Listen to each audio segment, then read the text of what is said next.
22 июня 1941 года началась одна из самых кровопролитных войн в истории человечества. Победа советского народа над фашистской Германией далась ценой миллионов человеческих жизней. Около 1 миллиона 200 тысяч казахстанцев сражалось на всех фронтах. Акмолинская область направила на фронт более 63 тысяч своих сыновей и дочерей, 71 из них удостоены высокого звания Героя Советского Союза. Великий подвиг совершили те, кто защищал свою родину на полях сражений, и не менее важен был подвиг тех, кто дни и ночи трудился в тылу, на заводах, фабриках и колхозных полях. В первые дни войны и до ее окончания труженики тыла Акмолинского края свою жизнь полностью подчинили задачам обороны страны. Показали исключительную стойкость, высокую организованность, небывалый массовый героизм. Несмотря на то, что тысячи мужчин ушли с производства на фронт, предприятия, колхозы и совхозы успешно выполняли и перевыполняли плановые задания. Все для фронта, все для победы. Под таким девизом работали труженики тыла. Все тяготы мужского труда легли на плечи женщин, стариков и подростков. Важной частью перестройки народного хозяйства на военный лад явилась эвакуация в 1941 году предприятий в восточные районы страны. Более 6 тысяч акмолинцев были мобилизованы в трудовую армию для работы на военных предприятиях. В сентябре 1941 года в город Акмолинск прибыло оборудование Мелитопольского станкостроительного завода. На новом месте завод значился под номером 317.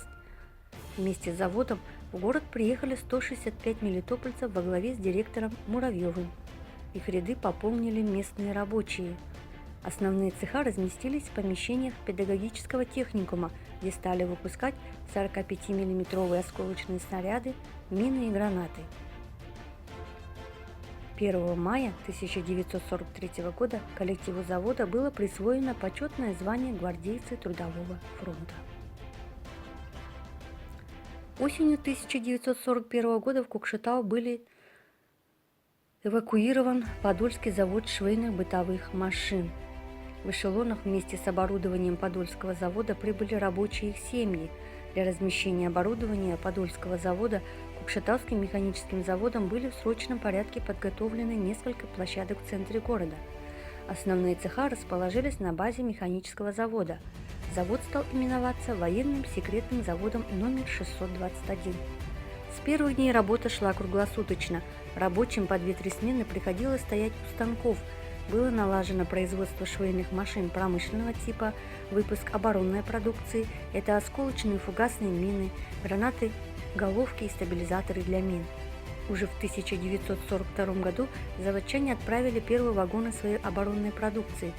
За всю войну заводом было изготовлено и отправлено 700 вагонов военной продукции, изготовлено 25 тысяч штук швейных машин промышленного типа, на 7 миллионов рублей запасных частей для сельскохозяйственных машин. За образцовое выполнение задания коллективу завода было вручено переходящее красное знамя. В годы войны, несмотря на трудности, был создан первенец сельскохозяйственного машиностроения Казахстана Акмолинский завод «Казахсельмаш». По постановлению Совнаркома СССР в 1942 году в Акмолинске было начато строительство завода на основе оборудования эвакуированных заводов. В конце 1942 года был налажен выпуск снарядов и мин, а в 1943 году Казахсельмаш начал давать первую продукцию для полей области, запасные части к сельхозмашинам и другую продукцию. В 1941 году был эвакуирован в Макинск завод «Автотрактодеталь» имени Ленина из города Мичуринска Тамбовской области. Уже к октябрьским праздникам коллективом завода по производству поршневых колец имени Ленина была выпущена продукция поршневые кольца для танков, автомобилей и тракторов. За годы войны завод выпустил свыше 50 миллионов штук поршневых колец всех марок, снабдив ими механизированные танковые части армии, тракторные бригады в тылу, выращивающие хлеб. Правительство высоко оценило труд заводчан. За организацию завода и выпуска продукции в 1943 году ему было вручено переходящее красное знамя и первая премия. Одними из наиболее важных для обороны предприятий области оставались рудники Каззолота. Треска золота, находящийся в степняке, объединял 7 рудников, добывающих золото, содержащую руду и обрабатывающую ее химическим способом. На рудниках было занято около 6 тысяч человек. Во время Великой Отечественной войны коллективы рудников были примером образцового труда и истинного патриотизма. В ноябре 1944 года руднику Жолумбет присвоено звание «Лучший рудник золото-платиновой промышленности СССР». На конной тяге богатая флюсовая руда с рудников Степняка, Бестубе и других подразделений доставлялась на станцию Макинга и отправлялась в счет расчетов по ленд-лизу нашим союзникам за поставки оружия. В годы войны швейная артель имени Маншук-Маметовой в городе Акмолинске и швейные артели в городе Кокшетау перешли к изготовлению военного мундирования для обеспечения нужд фронта. Артели изготавливали теплую одежду для воинов-фронтовиков, выпускали овчинные шубы, полушубки, гимнастерки и другие швейные изделия. Цеха промыслово-кооперативной артели имени Малика Габдуллина в Акмолинске изготавливали для фронта солдатские сапоги, валенки, действовал шорный цех по изготовлению упряжи для лошадей. В Кокшетау в 1941 году были эвакуированы обувная и швейная фабрики из города Орджоникидзе. Упорным трудом на рабочих местах и колхозных полях приближали победу труженики тыла. Число трудоспособных мужчин в колхозах сократилось, уменьшилось количество тракторов, а также лошадей. Решающей силой колхозного производства стали женщины и подростки. В области готовили женщин-трактористов, комбайнеров, шоферов для замены мужчин, ушедших на войну. На колхозных полях наравне со взрослыми трудились учащиеся школ области. По сравнению с довоенными годами, Акмолинская область в годы войны в 2 раза больше заготовила мяса, молока и другой сельскохозяйственной продукции. За высокие показатели более 30 женщин были награждены орденами Красной Звезды и Отечественной войны 1 и 2 степени.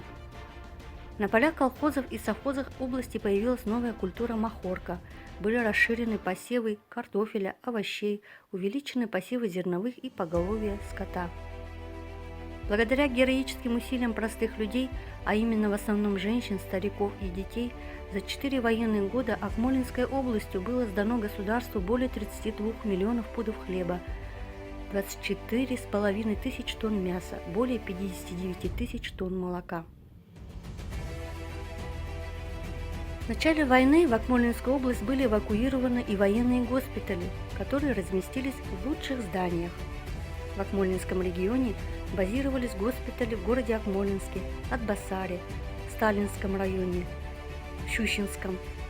В городе Кокшетау дислоцировалось 3 госпиталя, в Щучинске 6, в Атбасаре 3, в Алексеевке 1. В поселок Боровой был эвакуирован клинический госпиталь института имени Сеченова. Особой заботой и теплом встречали акмолинцы эшелоны с ранеными воинами. Все они были окружены вниманием и любовью жителей. Транспорта в те годы было очень мало, поэтому доставлять раненых в корпуса приходилось на телегах, запряженных лошадьми. Санитарные поезда прибывали почти в течение всей войны. На территории Акмолинской области, в Кокшетау и в Атбасаре располагались спецгоспитали для немецких военнопленных. В госпиталях Кокшетау проходили лечение блокадники Ленинграда. Во всех госпиталях, кроме прибывших медработников, работали местные женщины и девушки. Они проходили обучение на специально созданных курсах медсестер. Благодаря их самоотверженному труду удалось вернуть в строй многих бойцов Красной Армии, которые снова уходили на фронт. В годы войны кинотеатр имени Жданова в городе Кокшетау не прекращал свою работу. Медсестры приводили на киносеансы выздоравливавших солдат. Для тех, кто уже мог самостоятельно передвигаться, они устраивали в фойе кинотеатра танцы под патефон.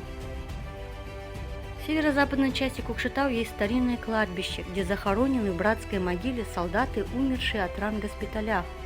После войны была установлена плита с фамилиями 20 умерших воинов. Курорт Боровой в годы войны был выбран местом пребывания большой группы видных ученых страны, специалистов с мировым именем. Стал по существу базой Академии наук СССР, куда прибыли видные ученые с семьями. В главном корпусе санатория и на дачах разместились ученые Вернадский, Сукачев, Бах, Фаворский, Мандельштам, и многие другие, которые вносили своим трудом вклад в копилку победы. Вместе с учеными и семьями в Боровой также были эвакуированы Одесский институт имени Сеченова и часть Сосновского военного госпиталя. В составе института прибыли профессора, доценты, научные сотрудники, всего 181 человек, из них 31 врач. В поселок Боровой был эвакуирован детский пионерлагерь из Подмосковья, 400 детей из Москвы. Дети были разных возрастов, от дошкольного и до учащихся старших классов. Среди этих детей и был космонавт Елисеев. Академики в Боровом находились с 1941 по 1943 год. Железнодорожный транспорт в годы войны стал отдельным стратегически важным объектом. Сыграл огромную роль в обеспечении победы Советского Союза над фашистской Германией. Уже в первый год войны жители встречали на станции поезда с оборудованием для военного завода, по ней доставлялись на фронт солдаты, осуществлялась поставка военной продукции, обмундирование, продуктов питания, хлеба и почты. А сюда, в глубокий тыл, из фронтовой зоны приходили санитарные поезда с ранеными бойцами. На ней, кроме специалистов, имевших специальную бронь, работали оставшиеся в тылу женщины, старики и подростки. Помощью фронту был сбор населения подарков для воинов. К революционным праздникам и к Новому году из Акмолинска отправляли вагоны с коллективными подарками, индивидуальными посылками. В каждом районном центре работали приемные пункты по сбору от населения теплой одежды. В 1943 году собранные горожанами средства пошли на постройку танковой колонны и авиаэскадрильи. От Акмолинской и Северо-Казахстанской областей было собрано 24 вагона с подарками для воинов Красной Армии, 6 вагонов оборудования, продовольствия, предметов широкого потребления для восстановления разрушенных сел и городов Орловской области. Под лозунгом «Мы с вами, друзья ленинградцы, кокшетауцы» развернули сбор продовольственных подарков воинам Ленинградского фронта и трудящихся Ленинграда. В 1943 году бойцам Северо-Казахстанской стрелковой дивизии был отправлен эшелон с продовольствием. Минуло 75 лет со Дня Победы, но в памяти народной поныне живы безмерные страдания военных лет и безмерное мужество народа.